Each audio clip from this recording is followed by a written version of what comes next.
What's up, Ocean? You got Matt here, and it is good to be back. Today, I'm here for week number 4 of the WPL, and we are facing off against the Tampa Bay Buizels, coached by Fizzle the Hizzle. And before we do get into everything, I do want to say, yes, I'm still on vacation, so no, I won't be able to record as quickly, I would say, I guess. But I have some time right now, and until I get back, which should be in about a week from when I'm recording this, I should be able to have everything back up, running in order. I'll be commentating on my videos, but I have some time today, so I'm not sure if I'll be having anyone else sub in for me while I'm gone. But just in the meantime, I do want to say thank you to the 5 people who were really generous enough to help me out a lot. So first off, to Austin, Sohan, Ultra Player, AshLee, and Deebz. Thank you guys a lot. I really appreciate it. You guys don't understand how much it means to me that I could have such amazing friends that could step in for me when I really needed it. So thank you guys so much. I really appreciate it. And if you guys, anyone watching, if you have not checked out these 5 guys, I really suggest you guys go down the description and check them out. They're awesome guys, amazing content creators, and all of them just make really, really good quality battles and content. So please just go and see them. I mean, if you like Wi-Fi battles and showdown stuff, check out Sohan. If you like any draft league stuff, check out any of the other 4 guys. They do a lot of really good stuff like that. Anyways, that's not why you guys are here, though. You guys are here because you want to see what happens in week 4 of the WPL. So, week 4 of the WPL, we face off against the Tampa Bay Buizels. Our team is Tapu Koko with Z moves, Hawlucha, Nidoking, Alola Marowak, Zoroark, which is our Z captain, Kecleon, Pelipper, Gothitelle, Shadow Tag, Ludicolo, another Z user, Lantern, and Mega Scizor. Our opponent has a team of Mega Medicham, Celesteela with Z moves, Scolipede, which I'm surprised doesn't have Z moves, Hydreigon, which is a Z captain, Greninja, which is Torrent and also has Z moves. He's got Lycanroc Dusk, which is another thing I'm surprised it doesn't have Z moves. He's got Swampert, Aromatisse, Gligar, Cryogonal, and Leafvani. So he's got webs, he's got options for Trick Room, he's got options for a lot of different things, and he's got a really scary team with a lot of nice threats. So I decided to actually bring something, a team that'd be a little bit more, I don't know, a very offensive team, you would say, but I mean, that's pretty much all we have with our available roster. So to start off, though, we have an Electrium Z Tapu Koko. Basically, nothing really switches into the combination of Dazzling Gleam, HP Ice, Grass Knot, and Volt Switch, and there's like very few things that actually aren't OHKO'd by that coverage. And I have Electrium Z on this set just to make sure that I can OHKO some things that maybe might be able to take some hits or two from them, like some neutral hits. Anyways, we then have Crimson Chin, our Mega Scizor. I have to bring this set because I absolutely hate the Lycanroc Dusk.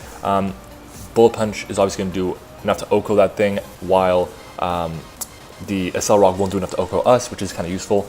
We then have Pedro's Bodyguard, our Hawlucha, which is Electric Seed, of course. I don't remember what the speed is for in it, but we have very little speed and we have a ton of bulk because, I mean, obviously Unburn is such an amazing ability that it will allow us to outspeed pretty much everything on his team and just go for a game with this Pokemon.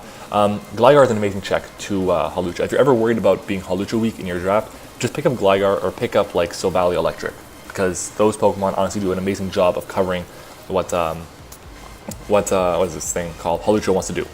Anyways, we then have Zoroark here, Houdini. I still need a nickname for this thing. I'm going with Houdini for now. Oh well. Which is Life Orb. We're actually like max speed because we want to speed tie with, I believe, what was it? I'm trying to figure out what it was. I think it was a Cryogonal. I think they both reach 105 speed. Anyways, we have Dark Pulse, Sludge Bomb, U-Turn, and Hidden Power Ice because that Gligar is going to be a pain in the butt to deal with. We then have Raindrop, our Pelipper, which is Damp Rock, of course.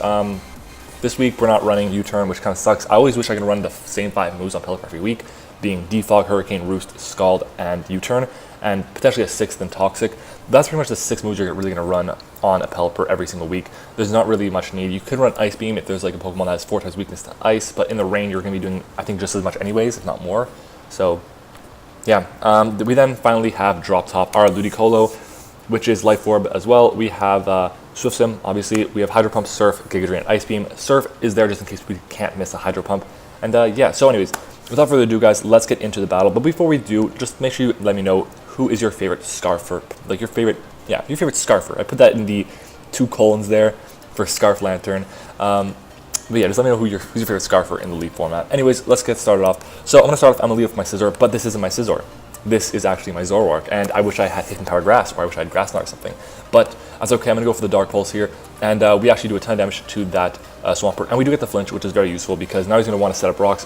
So I'm going to go for the U-Turn, actually. I think he's going to go for the EQ, and he's actually just going to go straight for the Earthquake here, which is an amazing play, thank God. I managed to switch out and go into my Pelipper here. Very useful that I was able to avoid the extra damage from the Earthquake.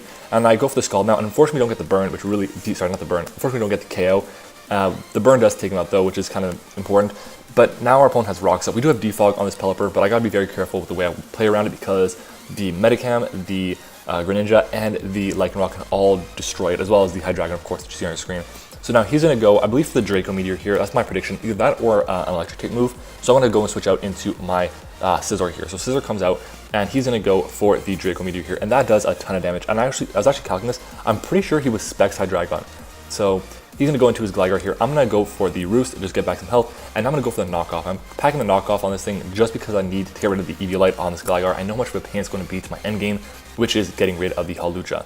He's going to go for the Earthquake here as I go for the U-turn. I'm at 67%, which isn't that useful because now I'll die to 2 Draco Meteors. But I go into my Ludicolo because I want to be able to take I want to be able to do a ton of damage to this thing. So I went for Ludicolo here. I have 2 turns of Rain. I go for the Surf, and he makes a very bold prediction and goes into his Greninja. And you can see this Greninja is very important to my opponent in well, very shortly. So I'm going to switch out because I'm fearing it to be Scarf because I cannot be Scarf Greninja. And he's going to go for the U-turn here, and that makes me pretty much confident that he is actually a Scarf Greninja.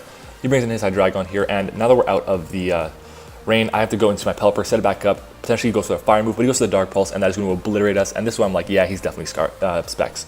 So in comes Ludicolo, and I have 7 turns of rain now, and I go for the Ice Beam, taking out the Gligar, and that is, well, Ludicolo's first kill. He's going to go into his Greninja though, and I stay on the U-turn here, and I go for the Giga Drain, I believe. And that gives me back a decent amount of health. He's going to go for the Fake Out here. Obviously, I'm going to live the Fake Out here. But by not as much as you think. I live on 1, which is kind of crazy, and I flinch, of course. If he has Bullet Punch, I'm screwed, but he doesn't. He goes into his Hydreigon. I go for the Giga Drain. I get the crit there.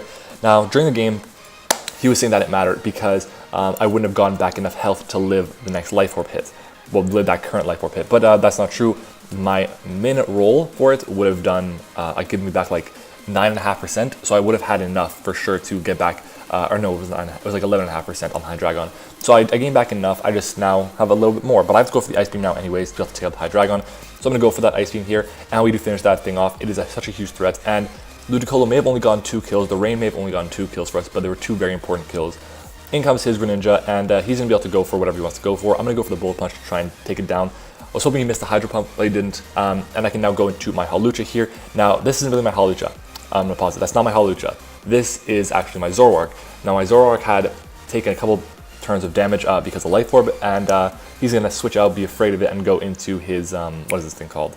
His Greninja. Now, I want to try and bait it out, I guess. I didn't know what I was going to do at this point, so it was kind of a weird situation. I don't know how I really got the bluff off, but people thought I bluffed pretty well, apparently. So I'm going to go for the U-turn here, actually, and that is going to give me some Life Orb damage. I'm going to go now into my Tapu Koko here, and now Tapu Koko can just go cleanly for the Z Volt Switch, I believe, or no, just a regular Volt Switch, actually, and we don't kill him. That's really unfortunate because I have to go into my Zoroark and actually die to the crit Stone Edge there, which absolutely did not matter. It's a Stone Edge from a Lycanroc Dusk, and he reveals to be Life Orb, so that's kind of useful information. But I go into my Hawlucha here, and you're going to realize that Hawlucha is an absolutely broken Pokemon because of this reason. I get flinched there, cool, whatever, but I have +1 defense, Acrobatics comes out and obliterates that thing, and now he's going to be able to go into his Greninja, and even though it is Scarf, Drain Punch will go out there and finish it off. So guys, that is week 4 in the WPL. We pick up a narrow 2-0 win over the Tampa Bay Buizels.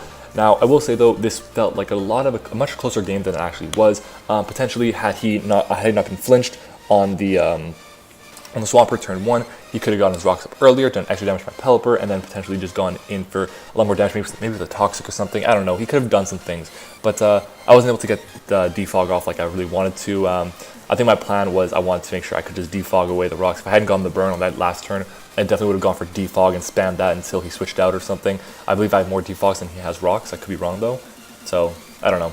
Anyways, guys, that is it for WPL Week 4. If you guys enjoyed this video, I highly suggest hitting the like button and subscribing to the channel. Of course, we recently passed 450 subscribers, so thank you guys so much for that. And also, one more time, thank you so much to all the guys who have been able to help me out, record, and commentate for the past few weeks. Thank you guys very much. I really appreciate it.